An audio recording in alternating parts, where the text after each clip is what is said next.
मैं नरेश कुमार जांगड़ा हंस वास्तु शक्ति चैनल की पाठशाला में आपका हार्दिक स्वागत करता हूं। देखिए, कई बार कॉल आ जाते हैं सीढ़ियों के बारे में। तो सर, मैं आपको यहाँ इतना खुलासा करना चाहूँगा कि पूरा मकान अगर आपने वास्तु के हिसाब से बना दिया और अगर सीढ़ियाँ गलत बना दी तो पूरे मकान का बैलेंस खत्म हो जाएगा। देखिए सर, सीढ़ियाँ आती किसके तहत हैं, कौन इनके मालिक हैं, मैं आपको कंप्लीट जानकारी दूंगा। सर, जैसे ब्रह्मा, विष्णु और महेश। ब्रह्मा है क्रिएटर यानी जन्म देने वाले, महेश हैं संहार करने वाले, और विष्णु भगवान है पालन करने वाले यानी बैलेंस बना के चलने वाले। आपने ये चीज नोट करी होगी कि पहले के टाइम, आजकल तो खैर आर्किटेक्ट खूब हो गए, सीढ़ियां बनाने में बहुत मशक्कत का सामना करना पड़ता था एक मिस्त्री को। पूरा मकान बना लेता था लेकिन सीढ़ियां नहीं बना पाता था। कोई स्टेप ऊंचा, कोई नीचा, कोई छोटा, कोई बड़ा, और यही पूरे मकान का बैलेंस खत्म हो जाता है। मकान चाहे कितना भी आपने वास्तु के हिसाब से बना लिया, चाहे वो क्लॉकवाइज की जगह पे क्लॉकवाइज बना दिया, वेस्ट में, साउथ में, साउथ वेस्ट में, साउथ साउथ वेस्ट में, कहीं भी क्लॉकवाइज अगर आपने बना दिया, लेकिन फिर भी वो रिजल्ट नहीं मिल पाते। कारण, क्योंकि विष्णु भगवान ही बैलेंस करता है, पालन करता है, हर जीव को अन्न देने वाले हैं। अब यहाँ मैं आपको अपना एक तजुर्बा बताता हूँ। सर, मैंने 42 साल ठेकेदारी का काम करा। मैंने वास्तु को बहुत करीब से देखा है, बहुत करीब से। जैसे किसी के यहाँ जाते थे, अब कोई नया मकान बना रहा है तो पुराना भी तो कहीं ना कहीं होगा ना। तो जब उसका थोड़ा सा कंपास लेके मैं थोड़ा सा हिंट ले लेता था कि जैसे एनी में किचन है, तो मैं उनको थोड़ा सा, क्लाइंट को तो छेड़ने की जरूरत होती है, सर झगड़े का क्या हालचाल है। तो फिर बस एक बार शुरू होने के बाद में वो बताते शुरू हो जाते थे, सर झगड़े के बगैर तो कोई काम ही पूर्ण नहीं होता, हमेशा तनावपूर्ण माहौल रहता है, गुस्से में रहते हैं, अग्रेसिव रहते हैं। तो मैंने कहने का मतलब है, मैंने वास्तु को बहुत करीब से जांचा परखा है।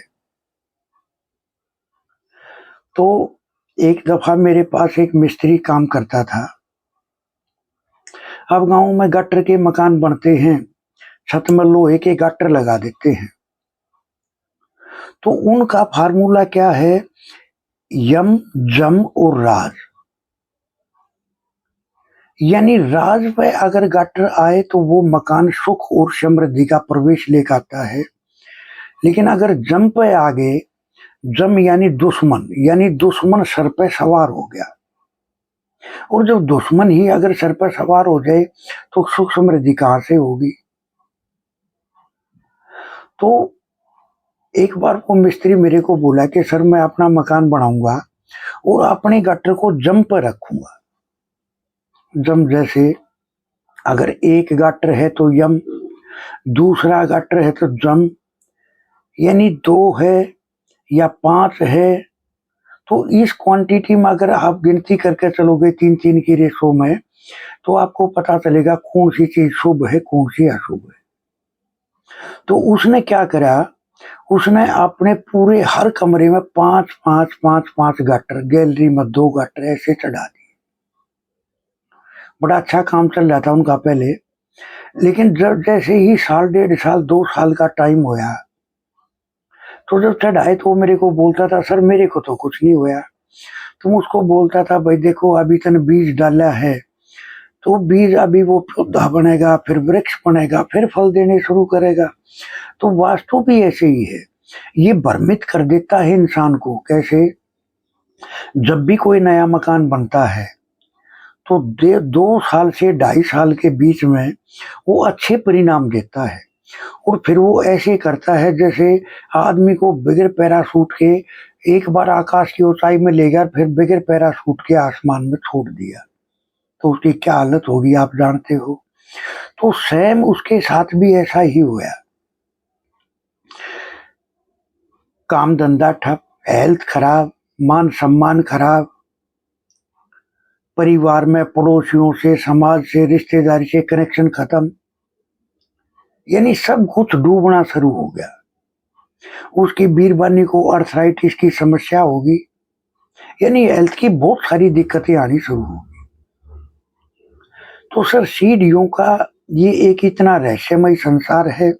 मैंने छत में क्यों गिनाया, क्योंकि जब 3 गटर होते हैं या 6 होते हैं या 9 होते हैं या 12 होते हैं, तो दुश्मन सर पे सवार नहीं होता। सर सेम ऐसे ही सीढ़ियों पे ये फार्मूला लागू होता है। जैसे शास्त्रों में बताया गया है कि 3 से भाग करें, जितनी भी पौड़ियां उनको गिनती करें और फिर 3 से भाग दे, अगर 2 शेष बचे तो सर्वोत्तम। कैसे, जैसे अगर 2 गटर चढ़ाए तो जम पे आगे, यानी जिंद पे आगे इंद्र जिंद राज बोल दो, या रम यम जम राज बोल दो, तो जो जिंद पे आगे या जम पे आगे, तो इसका मतलब दुश्मन सर पे सवार हो गया। तो पौड़ियों में ये फार्मूला कैसे लगेगा कि दुश्मन पैरों के नीचे आ गया। अगर दुश्मन पैरों के नीचे होगा तो कभी सवार नहीं हो पाएगा ना। तो सर सीढ़ियों का इतना रहस्यमय संसार है ये। मैंने देखा देखी आजकल तो खास तौर पर क्या चल रहा है, किचन को अग्निकोण में बना दिया, मास्टर बेडरूम को साउथ वेस्ट में यानी नैऋत्य कोण में बना दिया, गेस्ट रूम को वायव्य कोण में बना दिया, एनी में पूजा घर बना दिया। अरे ये कॉर्नर तो बना दिया, लेकिन पूरा और भी तो हिस्सा रह गया। सर वास्तु है कंप्लीट बॉडी का वास्तु, कंप्लीट बॉडी की डॉक्टरी, तो ही वास्तु में सक्सेसफुल होते हैं, वरना रिजल्ट नहीं ले पाते। अब सर सीढ़ियों में दरारें हैं, छोटी बड़ी हैं, ऊंची नीची हैं, पपड़ियां हैं, सर ये सारे मकान के बैलेंस को खत्म कर देती हैं। तो आप आज जब ये वीडियो सुनो तो आप देखोगे कि इससे अलग कुछ नहीं मिलेगा, क्योंकि विष्णु भगवान क्या है, बैलेंस करता, मैंने आपको बताया। तो सर दुश्मन को छत में इस तरह से लगा कर सर पे भी सवार नहीं करना है, और दुश्मन को हमेशा पैरों के तले रखना है, यानी जितनी भी पौड़ियां हैं उनको 3 से भाग दो, 2 शेष बचे तो ही दुश्मन पैरों के नीचे आता है, यानी हर चीज में तरक्की मिलनी शुरू होती है। हंस वास्तु शक्ति ये चैनल आप सबका है, लाइक करें, सब्सक्राइब करें, शेयर करें और कमेंट कर सकते हैं सर, कोई भी आपके मन में क्वेश्चन है। लेकिन वास्तु सर देखो क्वेश्चन के बेस पे, क्योंकि कोई भी एक जोन कुछ भी करने में सक्सेस नहीं है। कैसे, एक औरत क्या संतान पैदा कर सकती है अकेली, या एक मर्द क्या संतान पैदा करा सकता है अकेला? नहीं सर, उसके लिए अपोजिट का होना बहुत जरूरी होता है। तो एक जोन कुछ नहीं करके चलता, कम से कम 2 या 3 जोन मिलते हैं, तब वो कार्रवाई आगे चलती है, बढ़ती है।